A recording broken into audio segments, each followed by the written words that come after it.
derives from the Nez Perce culture. Here, we eat raw meat and berries.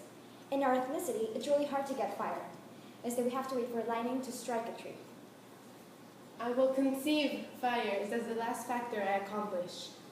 Stop dialoguing, young fellow. You'll never get fire. Yes, I will. Okay, but if you don't, I'll kill you. Challenge accepted.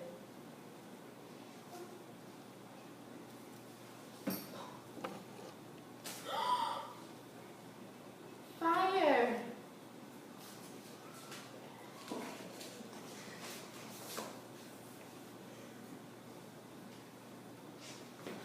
Wow!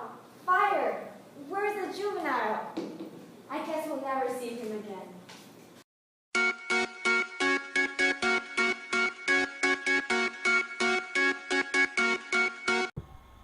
The oral traditions, the origin of fire, and the wooden people have various things in common, even though they come from different countries.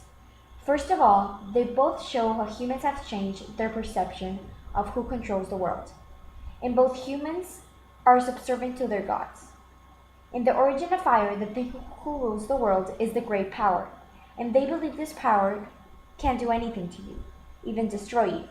On the other hand, in the oral tradition, the wooden people, there is not only one thing that rules humans, everything does. In the past, we used to think everything ruled us, even gods, nature, and animals. Also, people used to believe that we got punished by gods or some superior force if we did something wrong. On the other hand, today, we think humans are on top of the world, and that we control everything, even nature and animals. In the present, we're even trying to clone things and control weather. Another thing that they have in common is that in both oral traditions, there is a lot of violence going on. It's really interesting that in two totally different stories from the past, there is a lot of violence towards humans.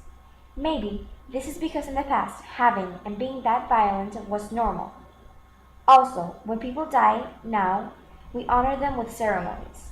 But in the past, dying was really normal, and people didn't make a big deal out of it. They were more worried about their gods than people on their community.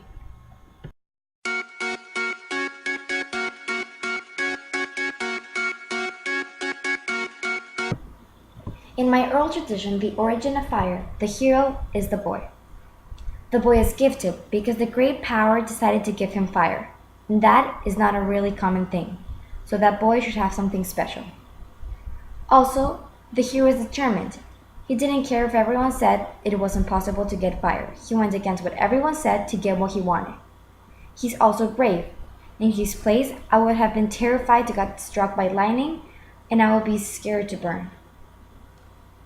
This boy could be a good hero in modern days because he has three important qualities.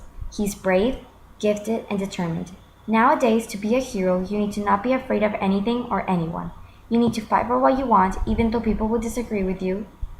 And you also need to be gifted, have something special or different.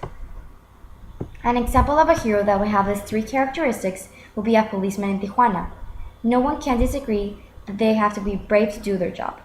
They have to fight against narcos, which is not a really easy thing to do, because you risk your life. Not just your life, but your family's life too, because narcos may go after your family for revenge. Men who want to be part of the policemen have to also be determined and go against what other people say. This is because in Mexico, people will tell you that it's a really dangerous work and it's not worth it. But if you really want to be a policeman, you should go against everyone's opinion. Last but not least, policemen should be gifted, talented, and special. Being a policeman in Mexico is not an easy thing to do. So you have to get really talented if you want to go out and risk your life every day.